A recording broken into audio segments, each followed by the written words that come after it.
মেরাজ রজনীতে আল্লাহ তাআলা আমার নবীকে 7টা আসমান পার করে সিদরাতুল মুনতাহা পার করে মহান আল্লাহ তাআলার আরশ কুরসি লৌহ কলম পার করে এত উপরে নিয়েছেন। সহিহ বুখারীর কিতাবুত তাফসীরের মধ্যে উল্লেখ, হযরত আনাস ইবনে মালিক রাদিয়াল্লাহু আনহুর riwayate বর্ণিত রয়েছে, বিমা লা ইয়ালামুহু ইল্লাল্লাহ, এত উপরে আল্লাহ তাআলা আমাদের নবীকে নিয়েছেন যে উপর সম্পর্কে আল্লাহ তাআলা ব্যতীত আর কেউ জানেই না। সুবহানাল্লাহ বলেন।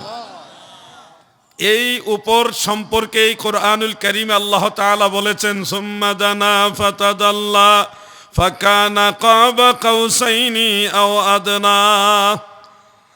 ইমামুল হারামাইন মুল্লা আলী কারি রহমাতুল্লাহ আলাইহি শারহ ফিকহিল আকবরের মধ্যে উল্লেখ করেন, কাবা কাউসাইনি আও আদনা দ্বারা ফাওকাল আরশকে বোঝানো হয়েছে।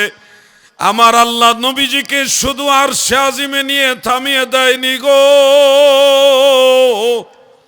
আমার দয়াল নবীজিকে আমার আল্লাহ আরশে আজিমেরও উপরে নিয়েছে। এত উপরে নিয়েছে যেই উপর সম্পর্কে আল্লাহ ছাড়া আর কেউ জানে না। সুবহানাল্লাহ। এই জন্য মাঝে মধ্যে ছন্দে ছন্দে বলি, যার ইশকে মত্ত হলেন খোদে আল্লাহ রব্বানা, আমার নবীর মতো আর নবী পাবে না। এই বিশ্ব জুড়ে ঘোরে যার জোড়া পাবে না, আমার নবীর মতো আর নবী পাবে না। বলুন না, আমার নবীর মতো আর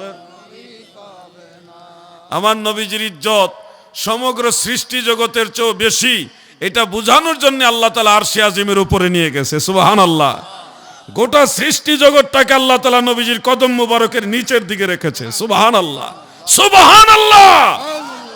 এজন্য শেখ সাদী রহমাতুল্লাহ আলাইহি বলেন, বালাগাল উলা বিকামালিহি, নবী গো আপনার কামালিয়াতের দ্বারা সর্বোচ্চ মর্যাদায় আপনি পৌঁছে গেছেন।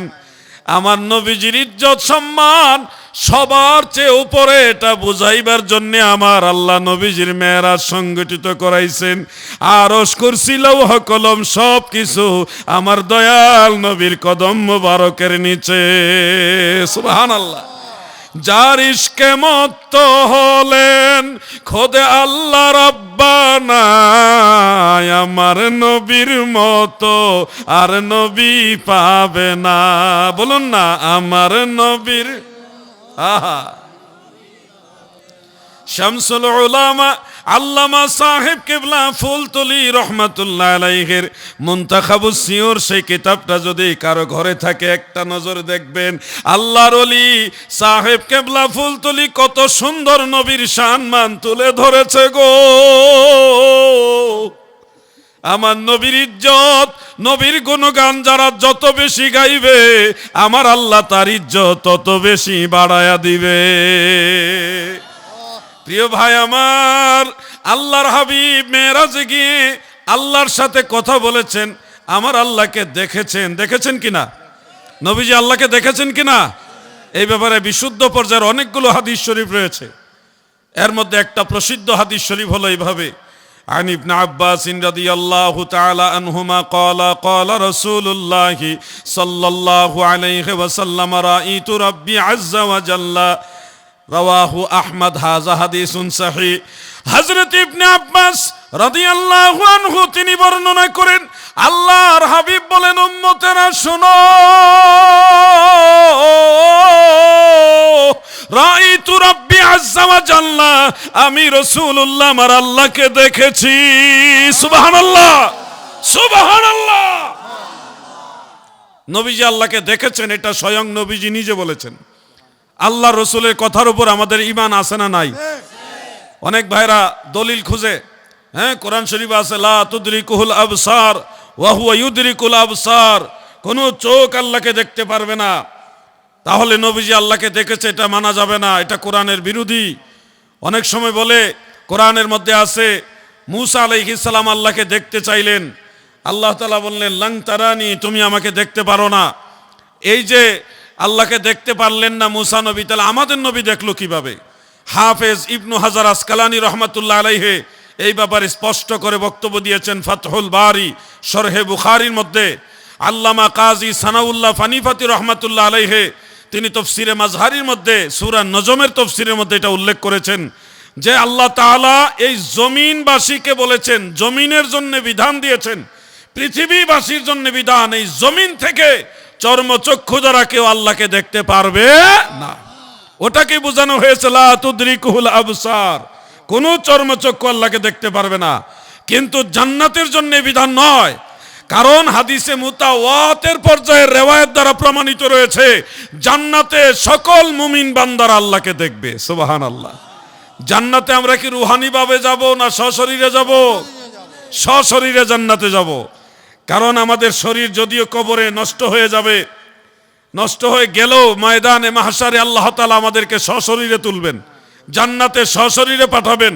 জান্নাতে গিয়ে সশরীরে জান্নাতে গিয়ে চর্মচক্ষু দ্বারা আমরা যদি আল্লাহকে দেখতে পারি, তাহলে আমাদের নবী কাবা কাউসাইনি আও আদনা ওখানে গিয়ে আল্লাহকে দেখতে পারে কি পারে না?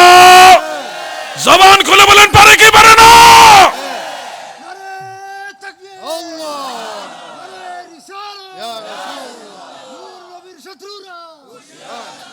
আমাদের বাংলাদেশের সুনামধন্য এক মাদ্রাসার শেখুল হাদিসের সাথে আমার পার্সোনাল একটা মিটিং হয়েছিল। নাম বললে আপনারা চিনে ফেলবেন, বলবো না। ওনারও সম্মান আছে, অনেক ছাত্র আছে ওনার, উনিও আমারও শ্রদ্ধাভাজন ব্যক্তিত্ব।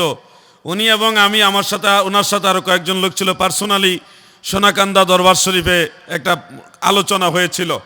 সেখানে উনি বললেন যে নবীজি আল্লাহকে চর্মচক্ষু দ্বারা দেখেছেন, এটা শুধুমাত্র ইমাম নববী একাই বলেছে, অন্য কেউ এটা সমর্থন করেনি। তা আমি বললাম হুজুর এটা কি বলেন, অন্য কেউ সমর্থন করেনি বলতে কাকে মিন করতেছেন আপনি? তখন উনি হাফেজ ইবনু হাজার আসকালানির কথা বললেন। তা আমি বললাম ইবনু হাজার আসকালানি রহমতুল্লাহ আলাইহি থেকে আমি দুইটা মত পাইছি এই ব্যাপারে। আর ইমাম নববী রহমতুল্লাহ আলাইহি উনিও তো হাফেজুল হাদিস। এছাড়া ইমাম জালালউদ্দিন সুয়ুতি রহমতুল্লাহ আলাইহি উনিও হাফেজুল হাদিস। আরেকজন আছে ইমাম নজমুদ্দিন গাইতি রহমতুল্লাহ আলাইহি উনিও হাফেজুল হাদিস। ইমাম শিহাবুদ্দিন কাস্তালানি রহমতুল্লাহ আলাইহি উনি শারিহুল বুখারী।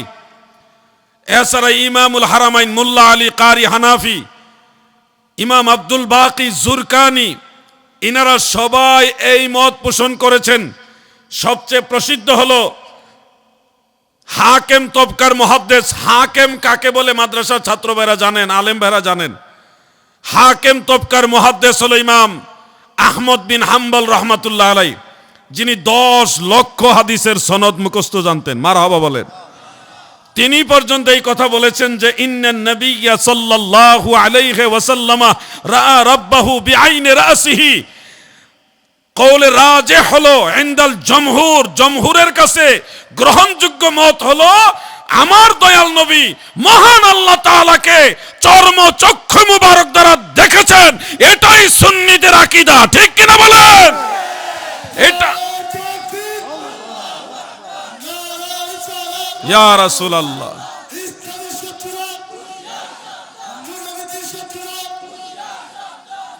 প্রিয় ভাইরা, আমার দয়াল নবীজি সম্পর্কে আমাদের আকীদা ক্লিয়ার রাখতে হবে। যারা নবীজির সশরীরে মেরাজ মানে না, তারা নবীজির চর্মচক্ষু দ্বারা আল্লাহকে দেখেছেন এটাও মানতে চায় না। তারা মেরাজ শরীফের অর্ধেকটা সশরীরে বানায়, অর্ধেকটা রুহানি ভাবে বানায়। আর আমার নবীজির সম্পূর্ণ মেরাজটাই হলো সশরীরে। যদি সশরীরে মেরাজ প্রমাণিত না হয়, তাহলে চর্মচক্ষু দ্বারা নবীজি আল্লাহকে দেখেছেন এটা প্রমাণিত হবে না। মনে রাখবেন ভাই আমার, চতুর্মুখী ফিতনা, এত ফিতনা এই জমানায় দয়াল নবীজি বলেছেন আকাশ থেকে বৃষ্টি যখন অবতীর্ণ হয় জমিনে পড়ে, একটার পর একটা বৃষ্টির ফুটা, পানির ফুটা যেমনিভাবে পড়ে, এমন একটা সময় আসবে আমার উম্মতের মাঝে অঝোর বৃষ্টির ন্যায় ফিতনা জমিনে পতিত হবে। একটার পর একটা ফিতনা আসবে।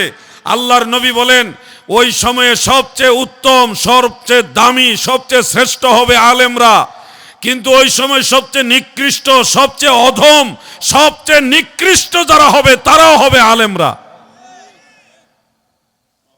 কথা বুঝতেছেন? আলেমরাই ওই সময় সবচেয়ে দামি হবে, উৎকৃষ্ট হবে, আবার আলেমরাই সবচেয়ে নিম্নগামী হবে, নিকৃষ্ট হবে। এখন আপনারা কিছু আলামত দেখতেছেন।